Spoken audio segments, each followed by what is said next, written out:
Hi, I thought in this one we'll do something a little different and make a game. So we're going to make Snake, and I've made versions of Snake in HISE before, although I haven't posted any videos about it. I did post a couple of snippets on the forum over the years, and this is the most refined version I've made of it yet.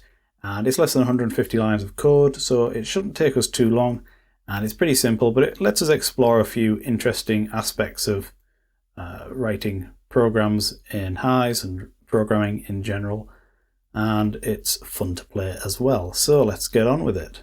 Okay, so the first thing we're going to do is build out the UI, and the UI for this is really simple. We're going to have a panel, and we shall just add that. And where are my properties? There they are.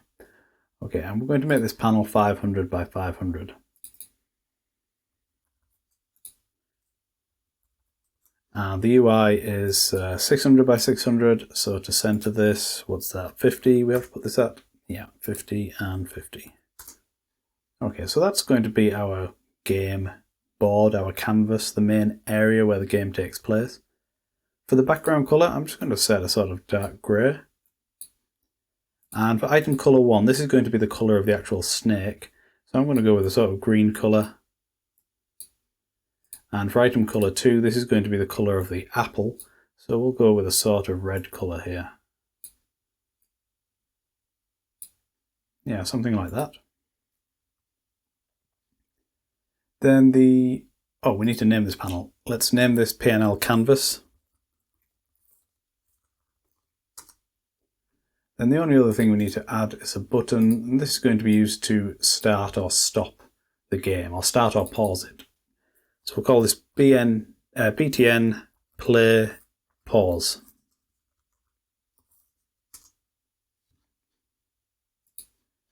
And we'll change the text to just play dash pause.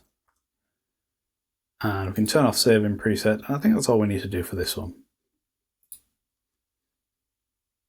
Okay, so that's the GUI built out there. That's all we need for that. So the next thing to do is let's grab a reference to both of these components. So we'll start with the panel. So I'll put a comment here, and I always do this now. I put a little comment with an exclamation mark, and I'll show you why I do that. So I'll hit F5, and then now if I middle click in here, we get a bookmark for this. So if I have a complicated piece of code or a long piece of code, and I want to be able to jump back and forth between different bits and find things quickly, I use these little bookmarks, and then I can just click on it and it will jump me back to that bit of code. Obviously this is there's no script here, so it's not serving much purpose, but if it was a longer script it'd be there. So I just do it out of habit now. And that's pretty much the only reason I would use a comment, is to help me navigate my code. So we'll get a reference here in a const variable. And we're going to need to assign a paint routine, a key press callback to get user input, and also a timer callback. So we'll assign those now, but we'll fill them in later.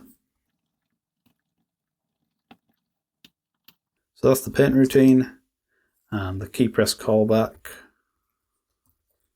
will look like this. Just add a few more lines there, and then the timer callback will look like this. Now if I hit F5, we're actually going to get an error. We'll see that. That's because we have to tell the key press callback what keys we actually want to respond to.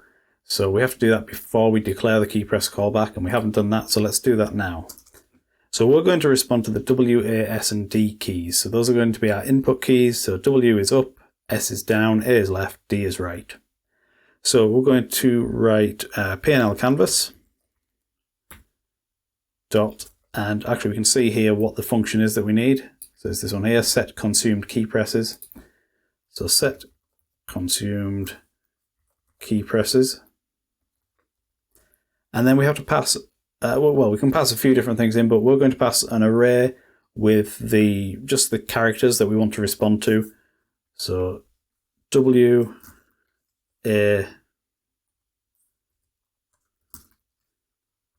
S, and Oops, typed that wrong. That should have been a comma and D. So if I hit F5, that error is going to go away now. And this key press callback will now only be triggered if one of those keys is pressed. Okay, and I'll just save that. So now we're going to get a reference to our button. And we'll assign a control callback to it.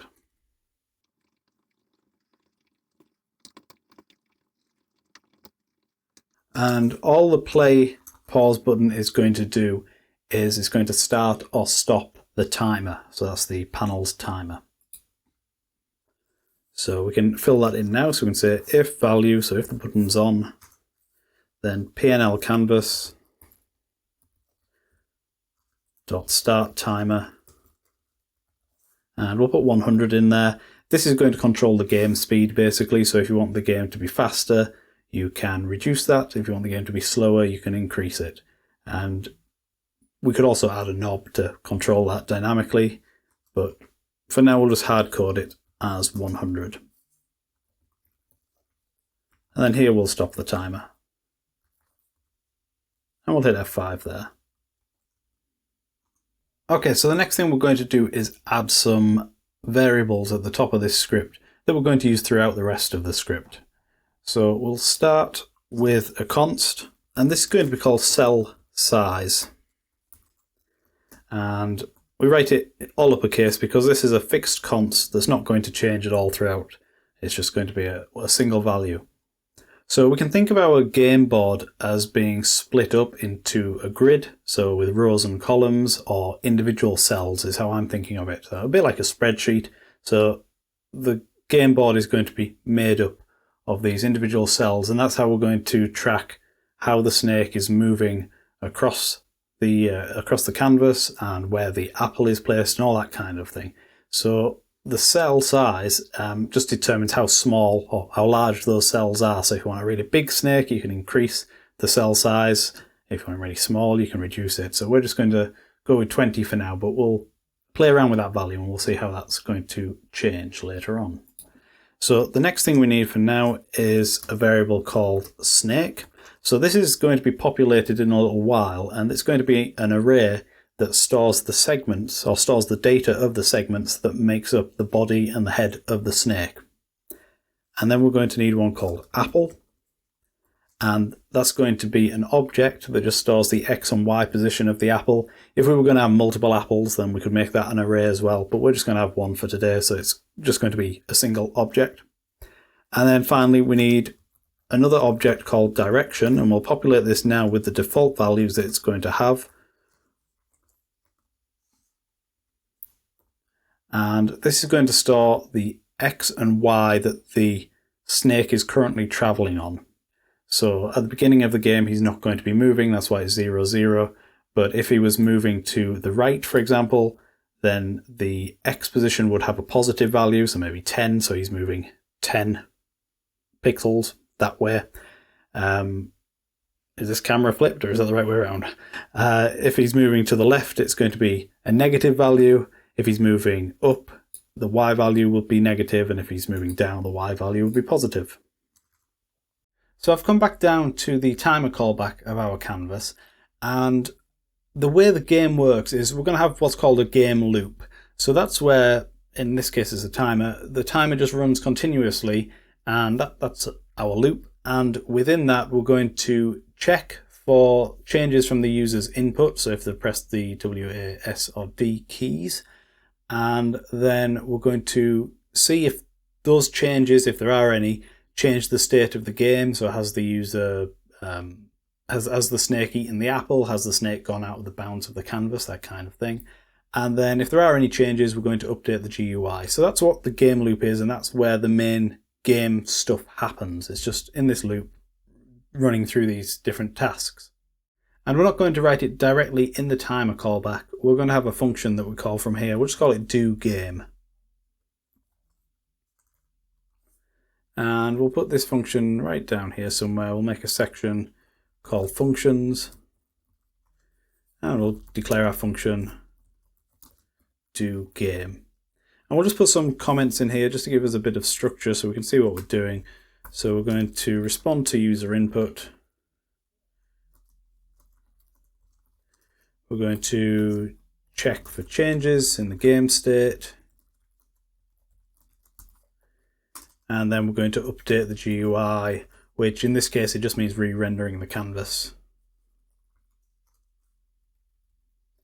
So those are the things we're going to do. So the first thing we're going to start with is getting the user input, and that's going to happen in that key press callback.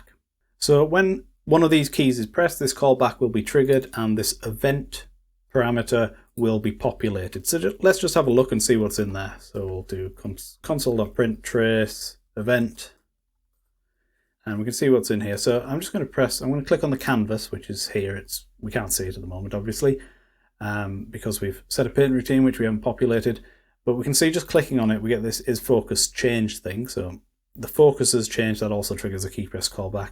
I'm going to press some keys on my keyboard. So I'm pressing H and Y and T. And we're not getting anything here in the console because that's not in our list of key presses. So now I'm going to press W. And now we can see we get something, A, S, and D.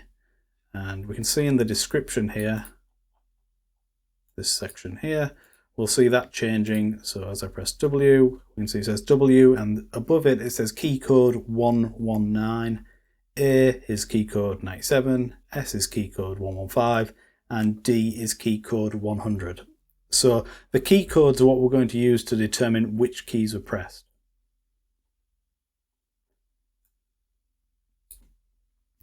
So what we're going to do is we're going to have a switch statement.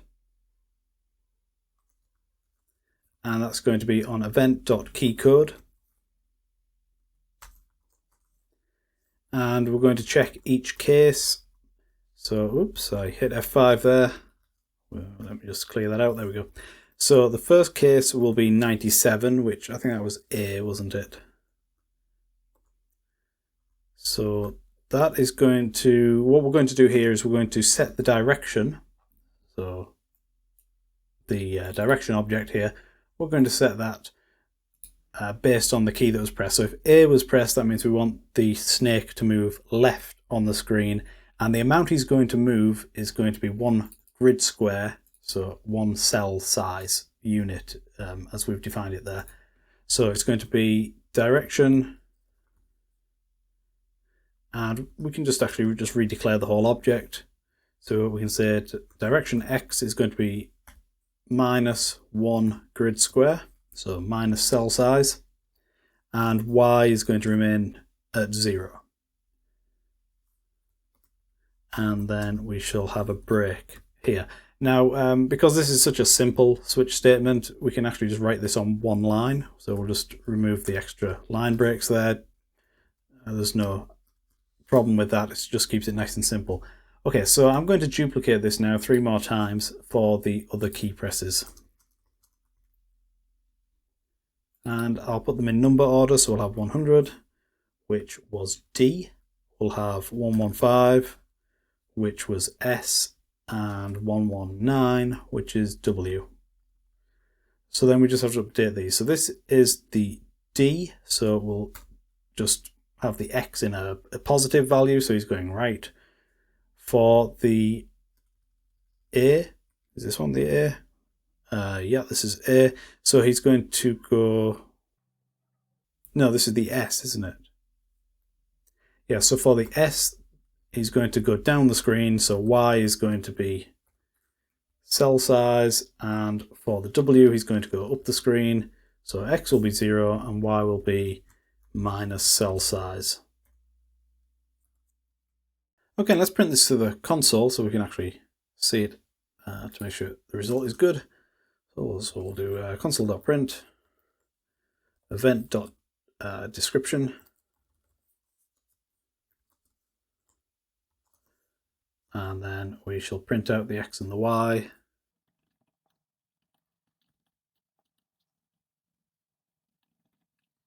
Now I just need to add a few things here. Add the X and add plus. And a semicolon. Okay, so now when I click on the canvas, we should see this output. So I'm going to press W. So we're going up the canvas. S down the canvas, A to the left, and D should take us to the right. Okay, so that's all good. User input is done. That's all we need for that. Okay, now let's actually write the bit of code that generates the apple, or its position, and then we'll draw the canvas, I think, and draw the apple on the screen. So we're going to need a function. We'll write that, right down here, the end of the script. We'll call it spawn apple. And this is going to need an array. An object. And this is just going to store the X and the Y position of our apple. So the next thing we need to know is how many cells we have in our grid. So that's going to be the canvas width or height, because it's a square canvas, divided by the cell size. So we'll call it num cells PNL canvas.getWidth divided by cell size. So as the cell size is changed, or the canvas, the panel's width or height is changed, the number of cells will change. So the X value for our apple is going to be a randomly generated position on that grid.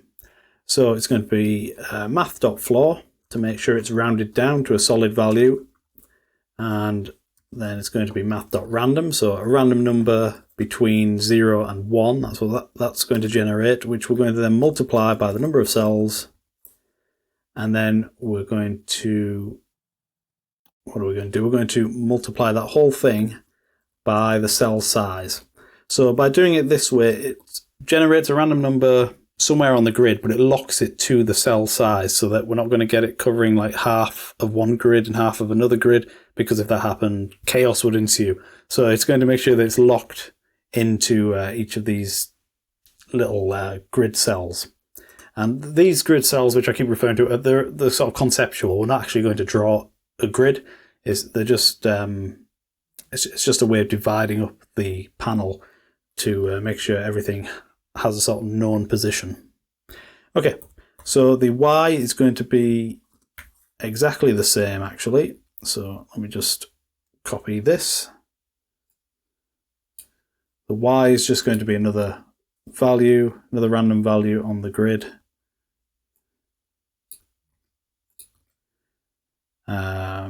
Yep, and that's it. And then we just return the result. Okay, so that's our spawn apple function. So there's only going to be two occasions when we're going to generate an apple. One is when the snake eats the apple, so then we need to generate a new one. And the other is when the game is stopped, or when the program is first run. We're going to have the starting position already predetermined for the apple. So we're going to make a new function. We're going to call it reset, and this is going to be like the game reset to defaults. And in there, we're going to generate our apple. So we'll call it reset. I'll say apple equals spawn apple. And then we will call this function down here. We'll have a little section for function calls. And we'll call reset. We're going to add some other stuff in here later on, and the button will affect this as well. But for now, we'll just have it like that. So now apple should be populated. There it is. So we can see it's got some random positions in there. And if I close and reopen, it will now be a different random position because I recompiled. So that's our apple. Okay, let's go to our canvas now and we'll start drawing stuff. So the first thing we're going to do in our paint routine is get the area of the panel into a variable called A. So that's going to be this.getLocalBounds and pass in 0 for that.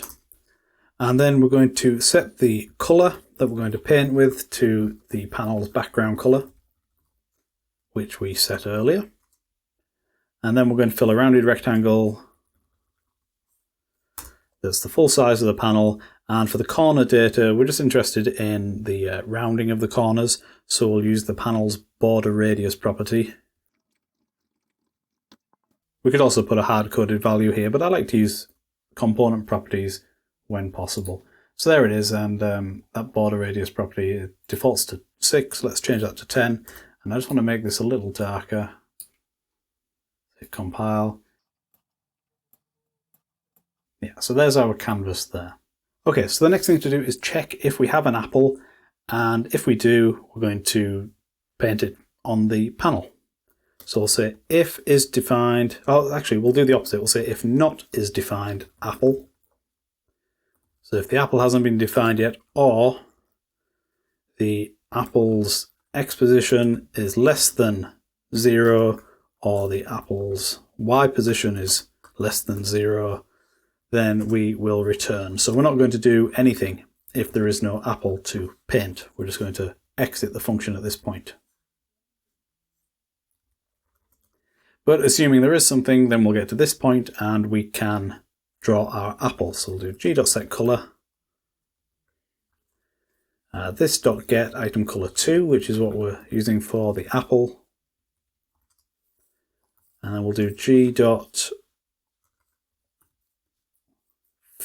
I'm doing it as an ellipse. You can do it as a rounded rectangle, or you can do a triangle, whatever shape apple you want to draw really. And for the area, we're going to do apple.x, apple.y, and the size is going to be cell size, so the apple takes up exactly 1 unit of our grid. So there's our apple, and every time I hit F5 it's going to move around because we're calling that reset function, and that's changing the x and y position of the apple. If I change our cell size, let's increase it, let's double it, we'll see that the apple doubles in size as well. And we can double it one more.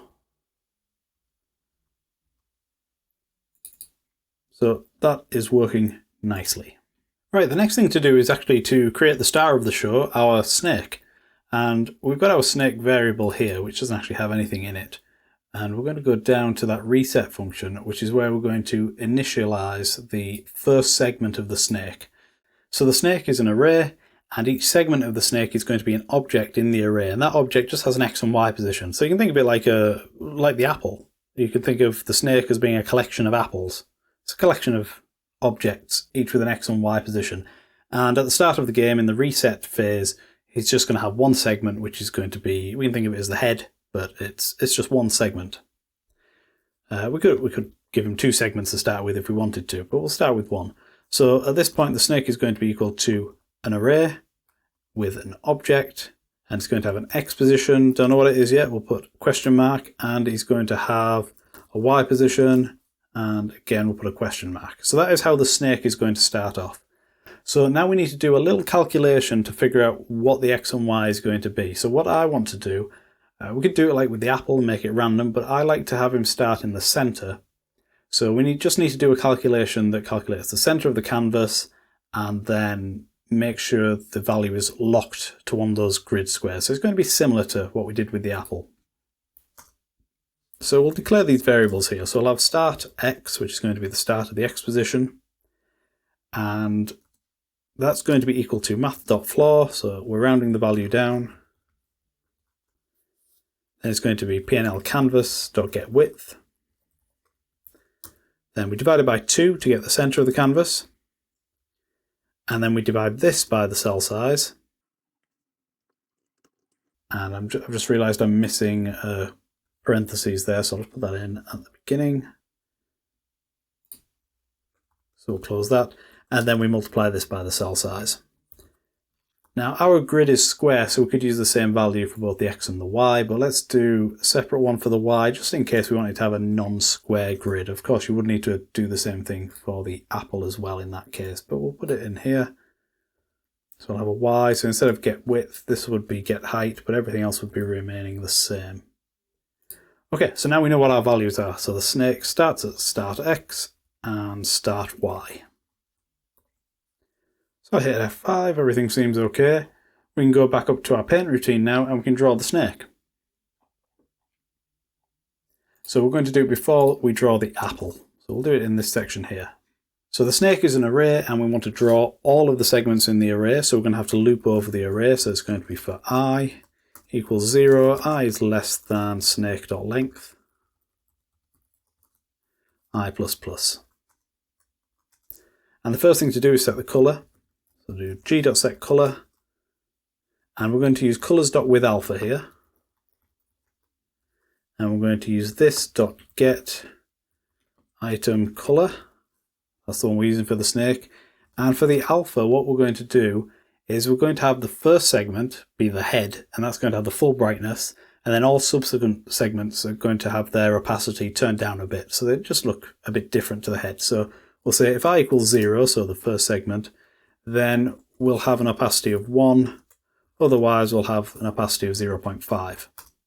And then we're going to draw the snake's head. I'm doing it as a rounded rectangle. You can do it as an ellipse like the apple, or you can just do it as a square, whatever you prefer. So a rounded rectangle, and it's going to be, for the area, it's going to be snake x, snake.y, and sorry, that should be snake i.x and snake i.y, because we're drawing each segment of the snake. And for the width and height, it's just the cell size. And then for the corner data, I'm going to put 3. And if I hit F5, our snake should appear right in the middle of the canvas. There we go. Okay, so the next thing to do is make the snake move across the screen. And that's going to take place in our game loop.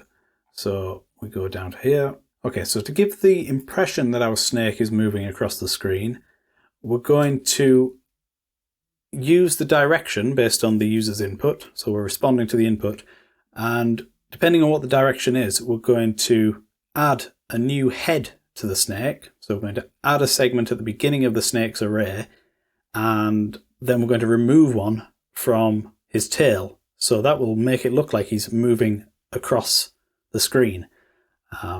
There are other ways to do this, and in my previous iterations of Snake, where I've posted examples, I've done it in a completely different way, but I think this is a cleaner way. So we're going to add on to the beginning of the array and remove from the end, and that will give the impression of him moving along the screen. Now, if he eats an apple, then we do the same thing. We add at the beginning of the array, but we don't remove from the end because we want him to grow. So that's how we're going to simulate the growth. Okay, so we're going to declare a variable. We'll call it head. And this is going to be an object with an x position that's going to be equal to the snake's current, his head's current x position. So that's the first element in the array's x plus the direction.x. So we're getting that from the user's input. That's where the direction is changed. And then for the y, it's going to be the snake's head's y position plus the direction y position. So this is our new head segment, if you like, the one that we're going to put at the beginning of the snake's array. And to insert it at the beginning of the array, we're going to do snake.insert 0 because we want to insert it at the first element, and then we just pass in the object. Yeah. Okay. And then we need to update the canvas here, so we'll just do PNL canvas.repaint. So we'll hit F5 there. So now if I press play pause, that's going to start our timer callback, and our timer callback is going to run do game, which is here, and the canvas is already checking for input, so the direction might have changed as we go around the loop, and our snake is going to move across the screen. Now, we're not removing anything from his tail yet. Actually, we'll do that in a minute. So he's just going to grow it infinitely as he moves at the moment because we're just inserting new elements at the beginning. So we can see all he's doing there is growing and growing and growing. So what we need to do to remove an element from the end is we're going to write snake.pop, and pop just removes the last element of an array. So I'll hit F5, click play again, and now he'll move across the screen.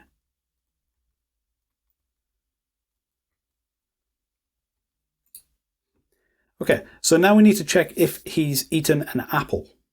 So we're going to have a function called hitApple, or let's call it eatApple. Inline function eatApple. And this is going to be very simple. We're just going to check if the snake's head, so the first element of the snake array, is at the same XY position as the apple. And if it is, then it's going to return true. If it isn't, it returns false. So I'll have return snake0.x equals apple.x and snake0.y equals apple.y. So that will be true if he's eaten the apple. And now we can, oh, there's a little typo there, let's pull that in. There we go. And now we can go back up to our game loop. And before we remove the tail from the snake, we first of all check if eat apple is true. So if eat apple, then we don't want to remove the end of the snake because we want him to grow. But what we do want to do is spawn a new apple.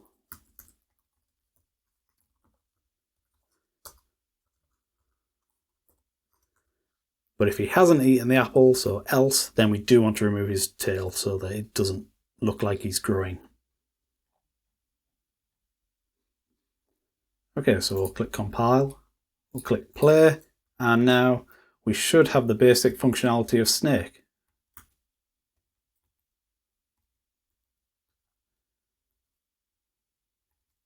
We have a couple more things to do though. So at the moment, there's no way to lose, because if he eats himself, he just goes through himself. And the other problem is if he goes out of the screen, he just keeps going and going and going. He doesn't come in at the other side of the screen, so we've got to deal with that. But we're mostly there. It's almost done. We're at 105 lines. We've got another 45 lines to play with because I said we're going to do this in 150 lines. So we'll get there. Okay, so what we're going to do now is see if the snake has eaten himself. So we'll have another function, call it is Cannibal. Now this is a little more complicated than checking if the head of the snake is just at a single XY position like we did with the apple. For this one we have to check if the head of the snake is at any other XY position of the snake. So we have to go through every single segment of the snake and compare it to the head. And there are multiple ways we could do this. We could just loop through the array. We could use some of the other fancy array functions. We can see we've got a few here. We've got find, we've got filter, we've got every, we've got sum. What we're actually going to use is the filter function, which is this one. So this says it creates a new array filled with elements that pass the function test. So it's going to create a new array based on does the snake's head intersect with part of the snake's body. And then we just check the length of the array. So if he does intersect with part of his body, then the array is going to have a value greater than 0. If he doesn't, then there's going to be no array, so the value will be 0. Right, so let's start here in our function. We're going to start with a return because we're going to return whatever the result is. And it's going to be snake.filter. And with filter, we have to pass in a function and we can pass in an element that we're going to check. So all the filter's doing is it's kind of looping over each element of the array. So it's a bit like a for in loop. And S, in this case, is the element we're currently checking. And we could call this whatever we want. We could call this snake segment. I'm just calling it S because it's faster to type. And then in here now we can perform a little check of each of our segments. So we're going to say, does S equal snake 0? So is that segment the snake's head? Or does snake 0, so the snake's head, dot x equal the segment's x position, and does the snake's the head's y position equal the segment's y position? So it's a little bit like we did with the apple. The only other thing is we're adding this check as well to see if just S is the snake's head, because if it is the snake's head, then we just want to ignore it. The head can't clash with itself. So that's that there, and this is returning, this filter function is returning an array. So we just want to check the length. So we're going to check the length here, And we're just going to see if it's greater than 1. So if it's greater than 1, it means the snake has eaten himself. So we'll hit F5 on that, and we have to put this in our game loop as well. So we can actually put this after we've checked for the apple. We can just say if is cannibal,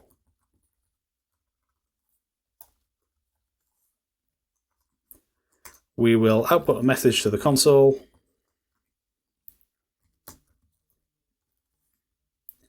and then we will call our reset function, which at the moment the reset function doesn't actually reset the game, it just resets certain elements of it, so we've got to make some adjustments there, but that will do for now.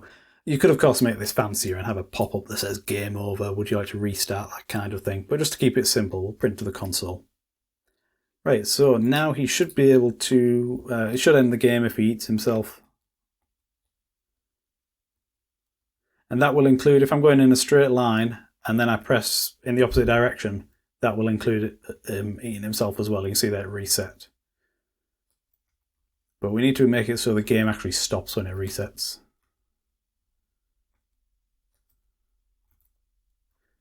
So let's do that. Let's fill out the rest of our reset function, or as much as we can. So where is it? Ah, there it is. Okay, so the other thing we want to do when we reset is we want to set the direction to x0 and y0.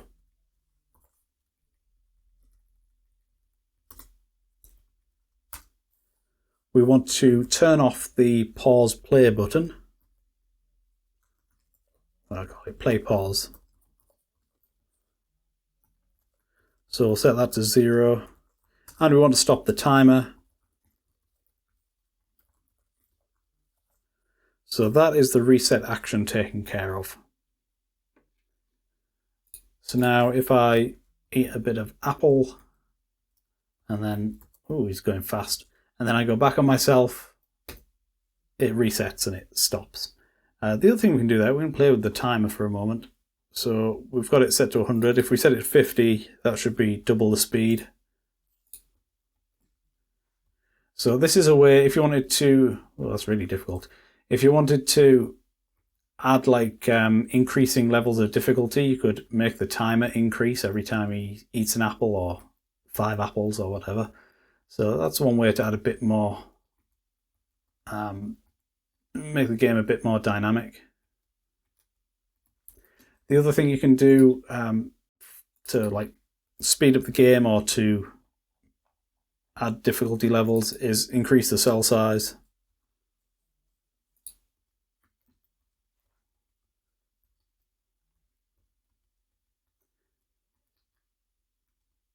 And you can see we're actually generating apples on the edge of the screen there. So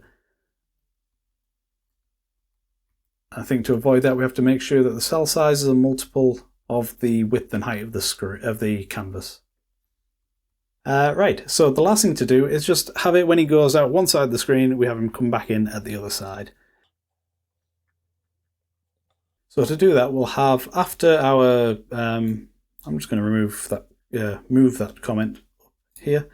After we've checked if he's a cannibal, we can do a check to see if he's gone out of the boundary. So check boundary. And again, we'll write a function for this. Inline function, check boundary. And I think we'll just sort of brute force this with a bunch of if statements. So we're going to say if his, let's say, x position is greater than the width of the panel, then we're going to set the x position to 0, so he's at the other side of the panel.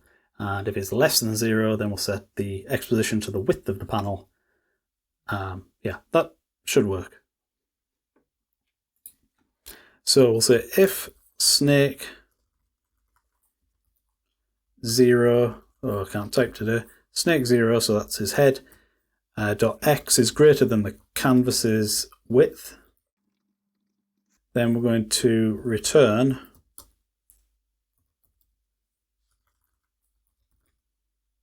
snake 0 dot x equals 0. So we're doing the return here just to get out of the function so the function doesn't process any further. We're not actually returning a value because we're setting the value here. So another way to write this would be to write it on 2 lines. We could write snake 0 equals snake.x 0 equals 0, and then return. So it's the same as writing that, but we just get to write it on 1 line this way. But we're not actually interested in returning a value. Okay, so I'm just going to duplicate this now 3 times for the other parts of the screen he might go out of. So if the x is less than 0, then we want him to be at PNL canvas.width, get width. And then if the y is greater than the height, we want the y to be 0. And then if the y is less than 0, we want it to be the canvas's height.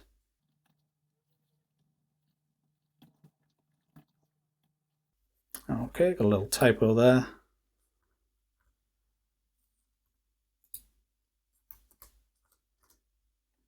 Right, and that should be it. I think we're done. How many lines are we up to? 138. Okay, so now we're ready to try this out, see if it works. So we can eat apples, we know that works. Now we should be able to go out the screen and come in at the other side, same at the top and bottom. Hours of fun to be had.